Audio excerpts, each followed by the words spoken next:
So as you can see, I'm 5'6", so I am going to step up here, so you can actually see me a little bit. So the accent, of course, is an English accent. So as Peter was saying there, so I was raised in the UK, been living in the US probably about well, since 2000, with some meanders over to Spain and then back to the US and now to Malaysia and then back to the US. So I've kind of been around a little bit. I've been based in Austin for the last 8 years. So so basically, you know, the subject that I wanted to share with you all today is around, I've called it, you know, risk management or information risk management as a new currency. And the reason why I phrased it that way is I think most of us are probably in the IT field. Is that probably a fair pulse? You know, and you know, one of the challenges we've had, particularly in cybersecurity, is how do we have the conversation that shifts it from the old kind of FUD type conversation, no fear, uncertainty, and doubt, to actually real dynamics in terms of you know, a financial kind of conversation. So what you'll see as we go through the session this morning is I want to share with you some of the things that have really worked for me personally and professionally over the years when it comes to having the conversation around cybersecurity, cyber risk, information risk management, but putting that into an actual business context. So how many of you, and by the way, it's okay to be on the front row here. There's no like audience participation. No one's going to get called up on stage, you know, be asked to do anything odd. But just kind of a little bit of a pulse here. So how many of you use a 5x5 methodology when it comes to risk? Or a 4x4, either 4x4 or 5x5. Right, so probably about 1/4 of the room. Of course, what we mean by that when we talk about 5x5 or 4x4 is we're talking about the business impact of a possible risk rated against the probability. I mean, that's essentially the basis of a 4x4 or a 5x5. And with 5x5, by the way, you know, we'll go over anywhere from low to like critically high. And you know what happens, right? We end up with this giant bubble somewhere in between. Now, think about it this way. You know, when I was going to go for a run yesterday, one of the other things I do is running, by the way, for charity. I absolutely hate running, seriously. But I do it for charity. And the reason I do it for charity is it forces me to do it, and it forces me, therefore, to stay fit and healthy while I'm traveling on the road. And so it's kind of like a selfish thing. So last night, I was going to go for a run. And I looked outside, and two things distracted me. One was these massive gray clouds. And two, there was a rock band playing outside. Did you hear them last night? I'm a big music head, so, you know, I don't care whether it's, you know, the Deftones or somebody trying to be the Deftones. I'm going to go check it out. But anyway, I looked out, and to me, it's like, is it going to rain? Should I run the harbor, or is it going to rain? And so in my head, I'm thinking, it looks maybe highly probable it's going to rain. So I didn't go for the run last night. I am going to go this afternoon, though, because it's gorgeous skies outside. However, when I accepted my position at Verizon last year, can you imagine if the conversation went something like this? So we're down to the, you know, I love the sound of the job, I love the opportunity, I love the role, and I asked my hiring leader, what's the base salary? And the leader says, medium high. Well, what about short-term incentives? You know, the annual bonus. How's that look? Oh, that's high critical high. Well, what about healthcare and long-term incentives? Oh, that's, you know, medium high. By the way, those are not the real ratings. This is purely for the example. But you see the point I'm making. There's a big difference between deciding whether I'm going to go out for a run and kind of using a 5x5 kind of impact. I'm going to get soaking wet, or struck by lightning potentially, right? So it's not a financial conversation. But yet in my personal life, when I'm making a career choice, I make the decision based on real numbers. What's the base salary? I want to know what the base salary is, right? What's the bonus opportunity look like, short-term and long-term incentives? And what's the probability that I'm going to max out or over-max out on those bonus numbers? So as humans, you know, we sometimes will say, well, we don't actually work in risk management as humans. We actually do. Every single day, we make risk decisions as humans. And the majority of those are actually based on numbers. Now let's peel that back into cybersecurity or information risk management. And we do a 5x5. right? Which is like probability against impact. So when we think of putting that into the context of business, there's a couple of things I'll share with you this morning that I've personally, and like I say, personally and professionally found to be super effective. And that is really to start to quantify the risk. Now, when we talk about quantitative and qualitative, people get almost like into a religious debate about that. Which should it be? Should it be quantitative? Should it be qualitative? What I found to be effective is actually a blend of the two. And I'll give you a couple of quick examples before we get into some of the details here. So, you might look at risk from an infrastructure perspective. And I'm actually going to give an example today of how to quantify risk in the context of business, looking at the infrastructure. And for me, infrastructure means everything from the wire up to the app and maybe the data. But from a software perspective, the way you might want to quantify risk is going to be slightly different than the way you'll do it at the infrastructure layer. Everyone kind of experience that? If you're literally doing software development, the risk in that particular portfolio, that particular version of the software, is going to be a different kind of calculation than what you would do if you're looking at the OS layer, or if you're looking at a virtual machine, or whatever the case might be. But the point being is that you can bring those models together, but to tie it into a financial type conversation. Has anybody in the room run a P&L somewhere in your career? Well, literally, you are personally accountable for the profitability of your operation. Quick show of hands. Anyone run a P&L? All right, good. So anyone run a cost center? You given a budget, and you have to operate a budget, or your leader, the person you report to, has got to operate within a budget, right? That's probably all of us. So when it comes to financial management, if you're running a P&L, I'm going to use that as the main example. But if you're running a P&L, what does the CFO expect to see? Numbers, right? We don't go in there and say, yeah, it's probably going to be a good year this year. I mean, we can say that as the opening statement, right? that's your first liner. And they're like, well, show me the numbers. But again, in cybersecurity, traditionally, as an industry, or a vertical, regardless of industry, we don't tend to talk that way. So what I want to kind of share with you today is a couple of details as to kind of how we currently operate. And when I say we, I mean we in this room, and not everybody. There'll be various kind of variations, but in general terms, I'm sure if this is not you, you've seen it with your peers. So if you take the left-hand side, have you ever been asked, what's your risk appetite? Have you been asked that question? Or they'll ask you, or your company, what's your company's risk appetite? Now, every company that I've worked for since I was like this high, I got this high like in my teens and never kind of went any further, but every company that I've ever worked for, has been a business of businesses. So when Peter gave the opening comments, when I was at Hewlett-Packard and before that, EDS and all these companies, we actually were a service provider, which meant that by default, we were a business of businesses. At Verizon, we have our consumer business, we have our enterprise business, and we have our media business. So if you're not familiar with our media business, think of like TechCrunch, Yahoo, those are all kind of the brands that are under the Verizon media business. The point being is, therefore, we are not one business. We are a business of businesses. And pretty much any company is a business of businesses.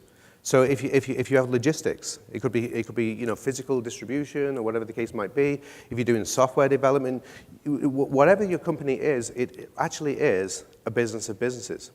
So I was asked a few weeks ago, what's one of the phrases, Gavin, that you just despise the most in your job? And the answer I gave it was one of these, you got to get answers like super quick, so I had to think like on my feet.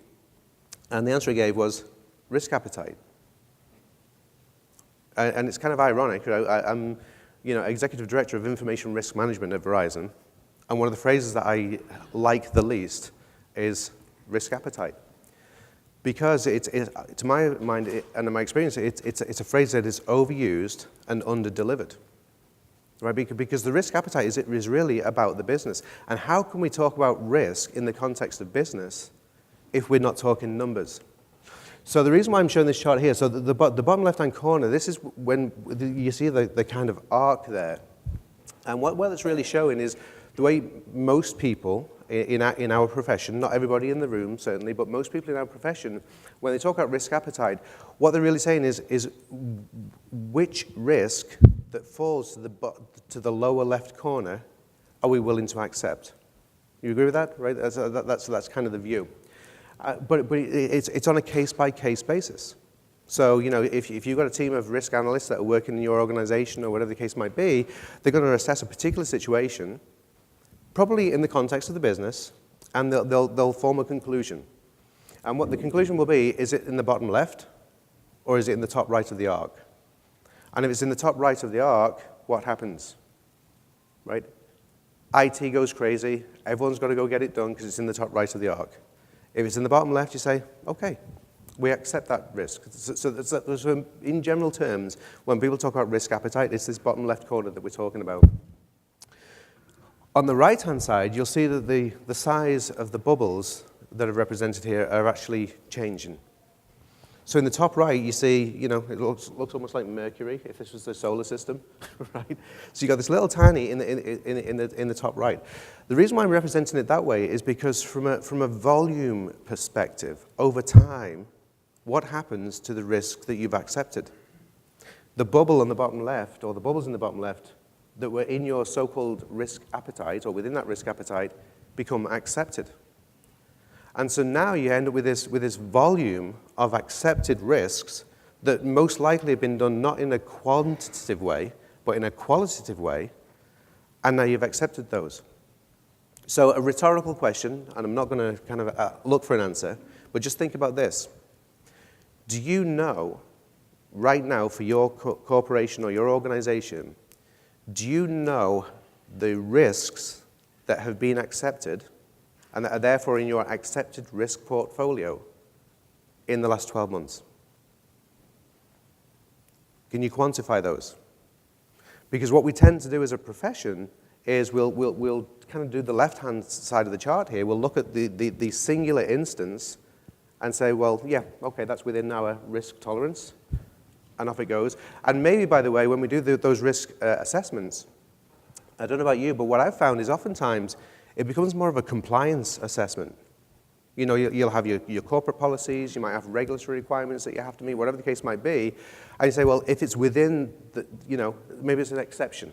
Well, you know, the password complexity can't be this way because the operating system is whatever, right? So we'll do a risk acceptance, and that goes basically, you know, is registered. And if we're super smart or professional or whatever the case might be, diligence is the word probably, diligent, right? We might revisit that 12 months later. But if we try to quantify how much risk we have accepted in the last 12 months, what would your answer be? If your CFO came to you tomorrow and said, how much risk have you accepted in the last 12 months? Or not you personally, maybe, you know, obviously you're working through it with your organization, it's the business.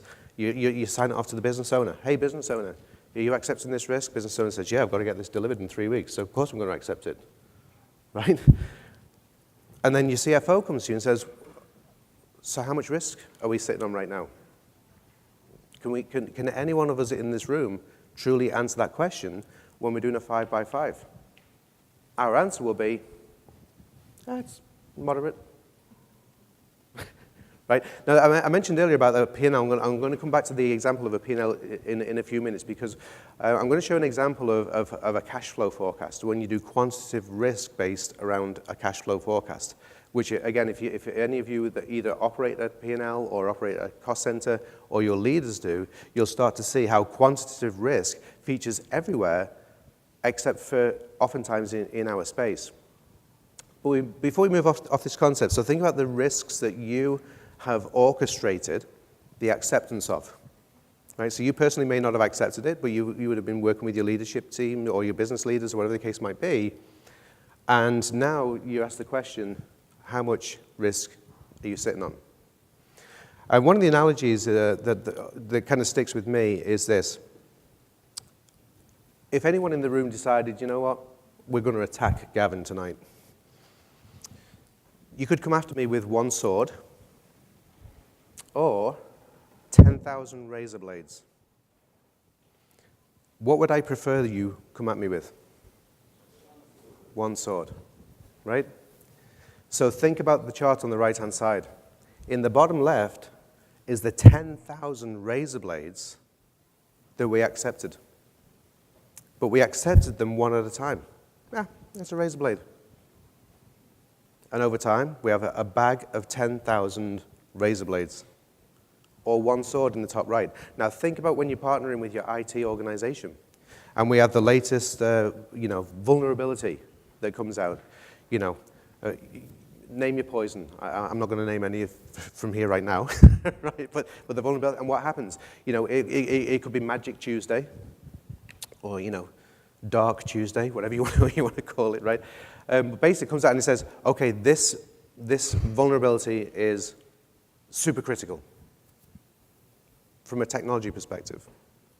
And so the IT organization, what do?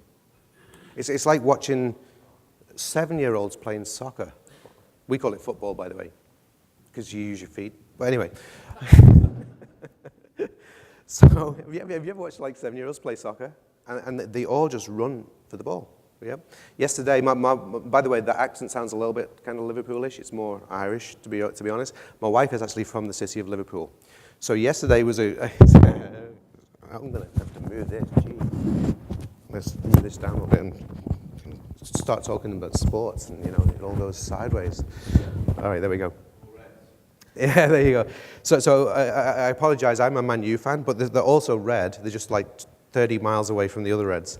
So, but anyway, yesterday was the European Champions final, and so there was the first time in 30 years that they had 2 English teams in the final for the European Championship. So even though the country is exiting Britain's exiting Europe, football is not apparently.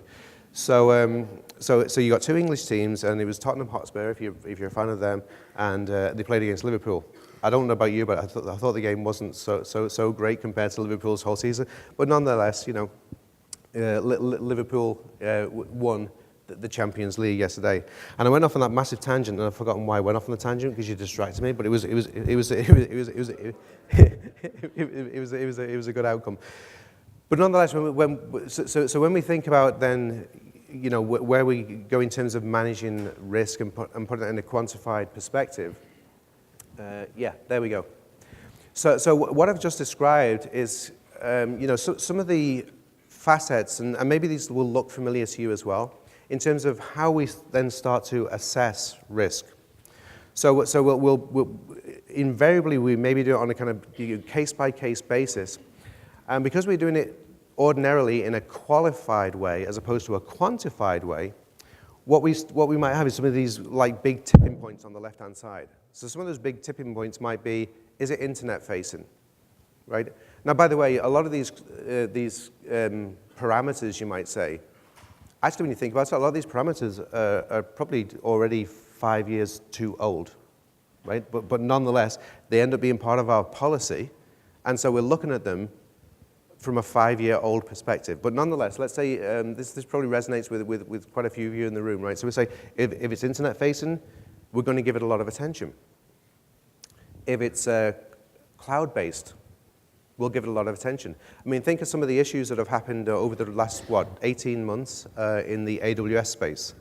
It's usually an S3 bucket, right? But what was wrong with the S3 bucket? It wasn't the fact that it was in the cloud.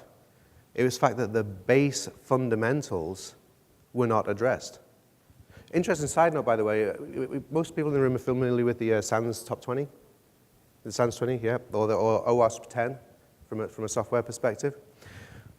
Again, no necessarily audience participation unless you actually want to, right? But think about the SANS Top 20 today, and I want you to, in your mind, just think about the SANS 20 from 9 years ago.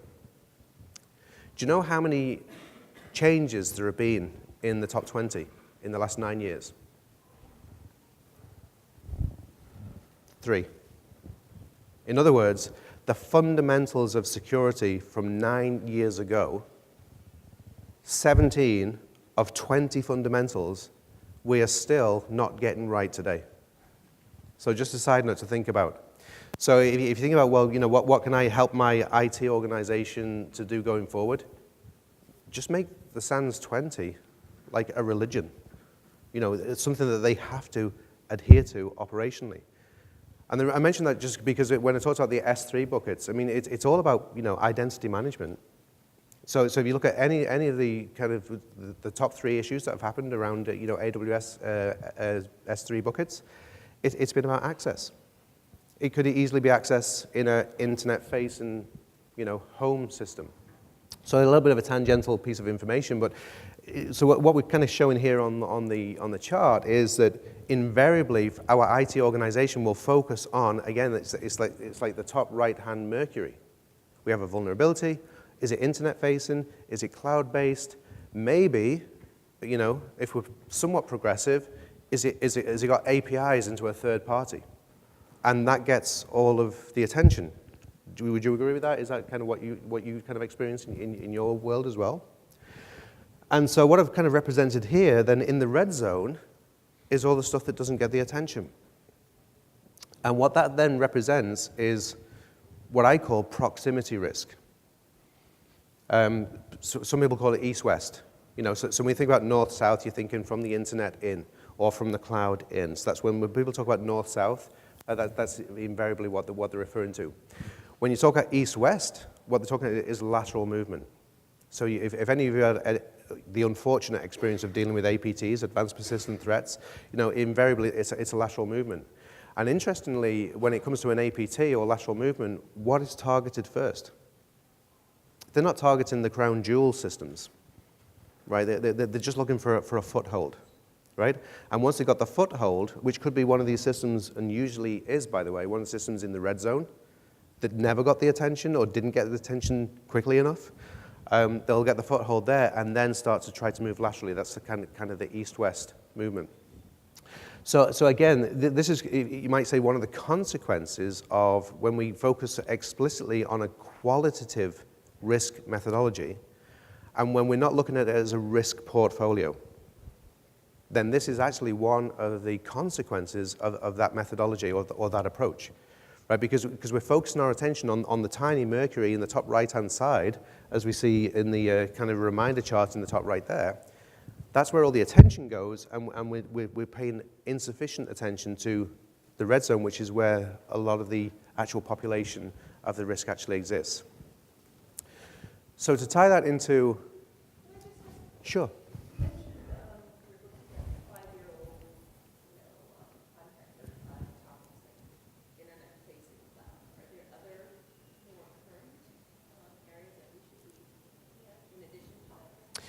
Yeah, it's very good. So if you didn't hear the question, so the question was, you know, we kind of look at these areas of like, is it internet-facing, is it cloud-based? And the question was, are there other specific kind of factors that we should look at?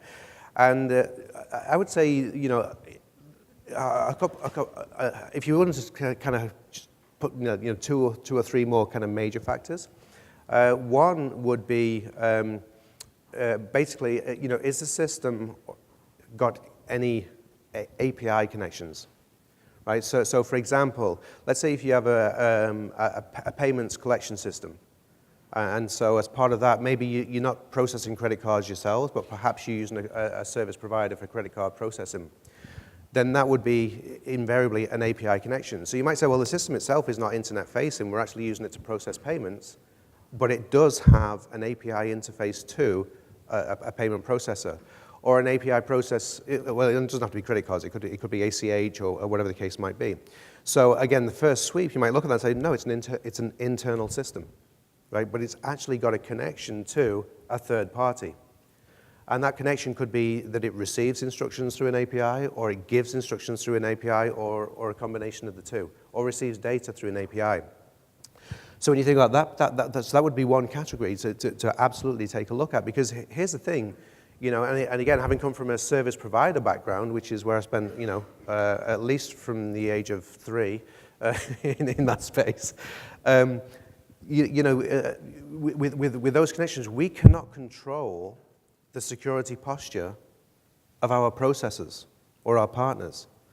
So if we have any kind of connection to our processors, we don't control their environment. So if they end up in a scenario on the previous slide, If they end up, our partners end up with you know, a whole host of things in the red zone, you might say, and if the system that we're connecting to is in their red zone, and we might say, well, we have firewalls. Well, what does a firewall do? The firewall says, can A speak to B over this channel? Yes, okay, good. Right? So unless we're actually doing content-based inspection and instruction inspection, if it's an API, right, we're literally monitoring the instruction itself and qualifying that. If we're not doing that, then really all we're doing is we're opening a door to the hostiles, you might say, that basically says, as long as you're coming over this particular port from A to B, we're good with that. But if our A might be in our green zone, but if our partner's B system is in their red zone, then that's what I refer to as proximity risk.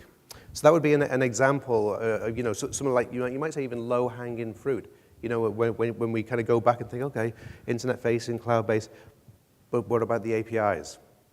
And by the way, there are various techniques that we can do from an API level that actually address some of those challenges. For example, you can use API gateways and so on and so forth, which means you can kind of essentially insert something in the middle without having to go recode systems that were coded, you know, 15 years ago, and everybody's left the company since then, or whatever the case might be, right?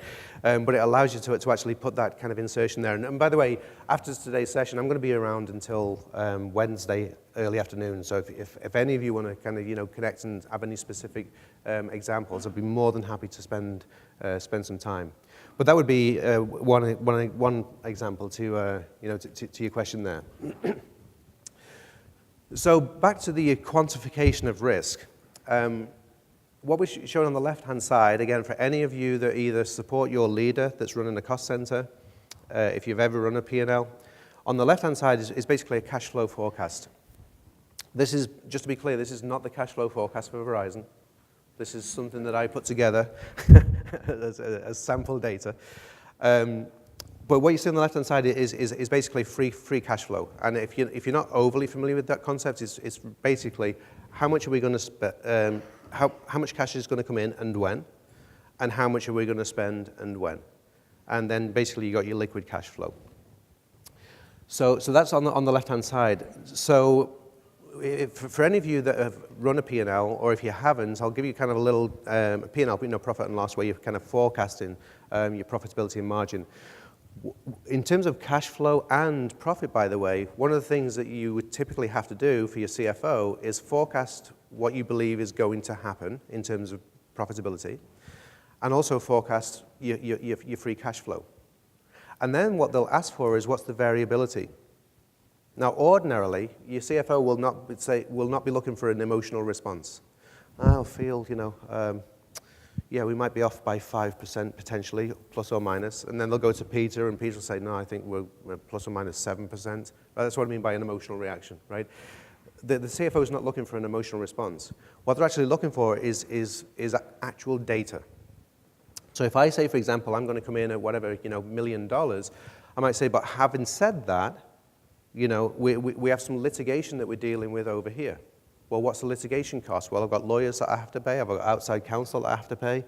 You know, so, well, what does that number look like? So I pay that. And then if the settlement goes in our favor, what's the upside? And I have to put that on the record. And if the decision goes against us, what's the downside? I have to put that on the record. And so that's basically the way you'll do cash flow forecasting. Right? So on the right-hand side, that's what you're actually seeing there is you know, the high tail, the low tail, the most likely, and the base. The base case is the left-hand side. So I think we're all pretty comfortable in doing a base. But like I say, the high tail, low tail, and most probable is literally, it's a mathematic, scientific calculation. And again, in cybersecurity, in general terms, we don't do this. We do a 5 by 5. It's highly, you know, the business impact. And by the way, there are some numbers in there. Like I say, you know, there are various kind of stages, you might say, or phases of maturity in this space. So when we do a 5 by 5, you know, sometimes we'll say, well, what's the business impact? Everyone's in the room is familiar with a BIA, business impact analysis. Yeah. Usually, when we look at a BIA, isn't it true that oftentimes it's about the system being unavailable? Right? Typically, right? If the system is down, If the system's down for 3 days, what's the business impact, right? It's about availability. Again, well, I'm going to go back to the example of a payment system just as an example. So if, excuse me, if our collection system is down, well, what's the actual business, how do we calculate the business impact on the payment system being down? Well, we'll talk about DSO, days sales outstanding. In other words, if I could have collected $1 billion today, but the system is down, so I'm not going to collect that until tomorrow, that's 24 hours of $1 billion that should have been in my account. Now, I don't know about you, I mean, you know, personally, any dollar I want in my account at the bank, right? So that's when we look at a BIA, that's typically what we're looking at is when the system's unavailable. But what if the system is fully available, but compromised?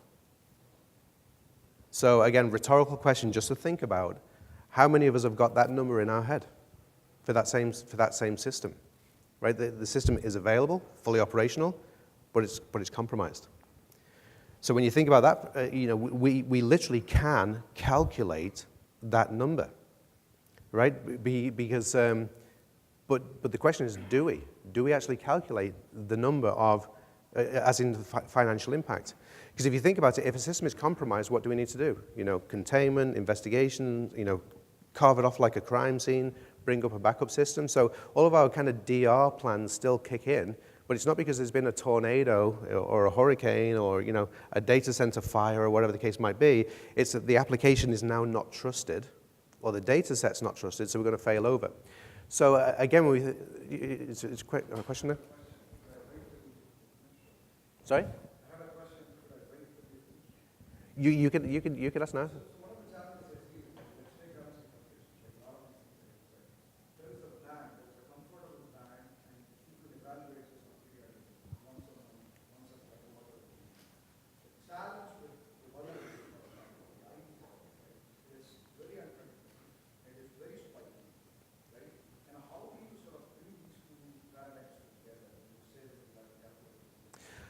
Yeah. Did you see the slide deck before, by the way? So we go in there. So the question is that, you know, when it comes to vulnerabilities, it becomes unpredictable, right? Is the question. So it's not like we're looking at, you know, table stakes and doesn't change. It literally could be tomorrow that a vulnerability hits. And I think that's the question, right? So how do we manage that?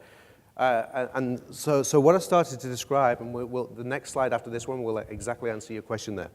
So, you know, what I found to be a kind of optimal way to address this is what I call a bottoms-up and a top-down. And the two should intermingle. And by the way, those phrases you'll find actually apply to financial risk. So my background was in offshore banking, offshore finance. So it was those methodologies that I actually applied to this kind of thinking. So when you do a bottoms up, so this would be an example of, you know, there's a vulnerability. And in the IT profession, in the cybersecurity profession, we typically kind of do a bottoms up. There's a vulnerability that's hit. So let's use a real life example. Any of you have to deal with PCI? Yeah, no, maybe so, right? But we're all kind of familiar with it, right? So you've got your card processing systems, whatever the case might be, and there's a vulnerability that gets announced. As IT, we tend to focus on the bottoms up, right? So we say, okay, this vulnerability, we've now got X thousand systems running this OS or this particular platform. You know, I don't want to mention any names, but you know what we're talking about, right? And so we do the bottoms up. And we say, well, what is the risk? And invariably, as an IT profession, what we'll do is we'll say the risk is we've got to go patch it. Because if we don't patch it, we're going to have a non-compliance. We may or may not be concerned about, you know, lateral movement in this particular example, but we say we've got to go patch it. So from an IT perspective, that's the bottoms-up view, right? We kind of think of, are we going to have a non-compliance? The top-down view is the business perspective. And the business perspective looks like this. I need to process payments with a credit card. And if I don't have a ROC, you know, basically, you know, I don't pass my PCI assessment, then one of two things is going to happen. I'm either not going to be able to process credit card payments, or I'm going to have to pay a premium to the card association.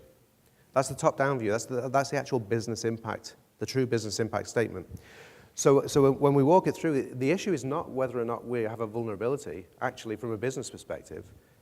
It's what is the business outcome, because that vulnerability goes unchecked, or we don't follow through. So this is where, like I say, what I always encourage is to do a top-down and a bottoms-up. Like I said, I came from the service provider background, and when it comes to quantifiable risk calculation, by the way, I would actually calculate two numbers. The delivery risk and the business risk. Because the two are actually two different things. And when we talk about business risk, so we talked a little bit about business impact, so you can kind of start to quantify and qualify that literally in terms of dollars. And then, by the way, what I always do is use the concept of like actually the title of this talk track is risk as currency. Now, let me give you a little bit of insight of what I mean by that. Let's say if a risk statement, by the way, is just an anxiety. What if this happens, right? That's a risk, or a risk statement. Then a KRI, a risk indicator, is how do you know that what you're worried about actually started to happen, right? So that's where you put your monitor in place. Is what I'm worried about to materialize? So you say your anxiety statement, then you've got to measure how do you know that your anxiety might be coming true, right? And then you've got your controls. So with policies, firewalls, whatever the case might be. Those are actually the controls that we're putting in place to try to prevent that risk from actually materializing in the first place. And then the KPI, the performance indicator, is how well is that control working. So that's just a real super quick walk of the end-to-end on risk management. So the reason why I put it in two buckets is obviously you've got the material business risk, we've got the cost of mitigating that risk, or we can decide to accept the risk and transfer it, whatever the case might be. But you have a delivery view, and you have a business view. And here's why. If you're one organization, not a service provider, your CIO will have a specific metric on her or his scorecard. And her or his scorecard won't necessarily be directly aligned with the CEO, right? So they have two almost like opposing objectives. In the service provider world, by the way, I might decide that I want to go remediate a risk, not because the customer needs me to or wants me to, but because it's my business, right? So I want to do something that's profitable for us and that protects our business. So that's why I say about having the kind of two. But what I walked through, by the way, talking ahead of my own slides, was this right here in terms of, the top down is the left to right. Your portfolio of risk statements, right through to your risk indicators, how you detect, and then the KPIs. What I really wanted to come back to your question earlier is this is from NIST, so this is like the top 10 vulnerabilities that came out since January. And what you're seeing here is when we do that kind of sample-based or in-the-moment-based assessment or perspective of which one of these CVEs are we going to go after? Which one are we going to go to the CIO and say is the most important? And what you're going to see on the chart here is this is invariably how most security organizations operate. And you see the conflicting responses. So the first kind of column you see, one that says critical, and what's the emotional response to that usually? IT goes after it like a dog after a rabbit on the track, right? But you see on the far right, it's showing that as green, right? So we literally are like conflicted on which is the priority. When we do a quantified methodology, I'm going to show you the actual results. The same, did I skip 2 slides there? Just bear with me. Yeah, there we go. So now you see we've kind of pivoted the table. So now the CVEs are represented in the columns. And what you see populated on in the boxes is the distribution. So in other words, how many systems have actually got any one of those CVEs on a distribution basis? So this is real time. This is like Tuesday morning or Tuesday afternoon, right? So you can see how many of them have got that. But you'll notice what we're then doing is categorizing the systems based on the business process that they actually support. So, you know, if you've got a WebLogic vulnerability, whatever the case might be, instead of saying, oh my goodness, we've got 3,000 servers that are using that, what you're actually doing is categorizing it by which are the most critical business processes that those servers support. And what this allows you to do is actually to drive down your whole risk profile, your whole risk footprint in an operation, literally day-to-day operation. So when you go to your CIO, you're not just saying, hey, we have a critical. What you're actually saying is, here's the critical systems that we need to go address. And it may well be, and in fact in this case it is the case, that the one that was tagged from a technical perspective as critical has the lower business impact of some of the ones that were rated as high. I'm just conscious, okay, we're out of time, but like I said, I'm going to be around, so I'll definitely get to some questions. So I appreciate your attention. Hopefully, you know, some of this was practical information. I've certainly found it has helped me to, you know, to position our business, for me to support our clients in my former roles. So, and like I say, I'm around until Wednesday afternoon. So, be more than happy to spend some time with any of you after the sessions. Thank you.